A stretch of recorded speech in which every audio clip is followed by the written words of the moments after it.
नमस्कार। आने वाली 12 अप्रैल को है हनुमान जयंती, साथ ही में पूर्णिमा का दिन भी है।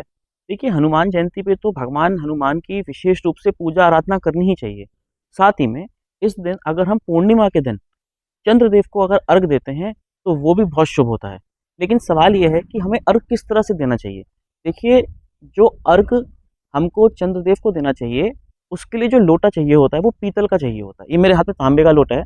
इस लोटे से जल नहीं देना है, ठीक है ना? मैं खाली आपको प्रोसेस समझाऊँगा कि कैसे अर्घ देना होता है। तो सबसे पहले आप कच्चा दूध ले लीजिए, गंगा जल ले लीजिए और नॉर्मल जल ले लीजिए। तो आप कच्चा दूध, नॉर्मल जल और गंगा जल आप इस लोटे में मिला लीजिए। इस लोटे का मतलब तांबे के लोटे में। मेरे पास बड़ा तांबे का लोटा नहीं था, तो मैंने एक छोटा लोटा दूसरा लोटा ले लिया है, सॉरी। ठीक है? ये तांबे का है, पीतल का लोटा लेना है हमें, है ना? हमें तांबा नहीं लेना है, ठीक?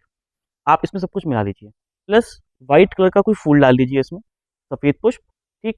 अब सफ़ेद पुष्प डालने के बाद थोड़ा-सा चंदन डाल लीजिए, सफ़ेद चंदन जो होता है, वो डाल लीजिए। सफ़ेद चंदन बहुत आसानी से मिल जाता है। आप चंदन डाल लीजिए और हमें अर्घ किस तरह देना है, जैसे हमें ऊपर देखना है, नीचे एक बाल्टी रख लीजिएगा, ये रात के समय पे होगा। चंद्रमा को अर्घ रात को देना है, ठीक है?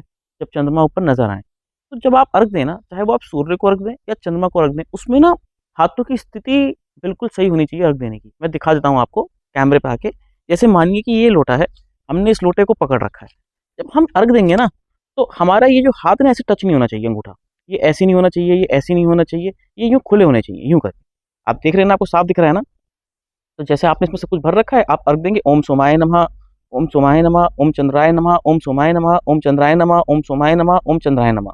तो इस तरीके से आप अर्घ देंगे और ये अंगूठा खुला रहेगा आपका, ये अंगूठा बंधेगा नहीं, ठीक है? आप इसको यूँ नहीं करेंगे, यूँ नहीं करेंगे। और जब सूर्य को जल देते हैं, तो भी ऐसे देते हैं।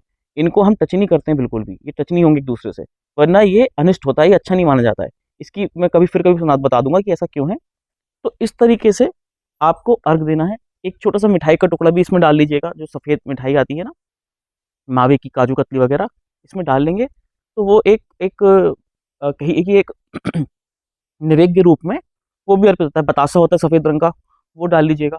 वो डाल के आप अर्घ दे सकते हैं। अब सवाल ये है कि किस डेट ऑफ बर्थ को अर्घ नहीं देना है, ठीक है? वो डेट ऑफ बर्थ नोट कर लीजिए कि कौन-कौन से लोग हैं, किन-किन डेट ऑफ बर्थों के लोग हैं जिन्हें ये अर्घ नहीं देना है। वो डेट ऑफ बर्थ है 4, 13, 22, 31।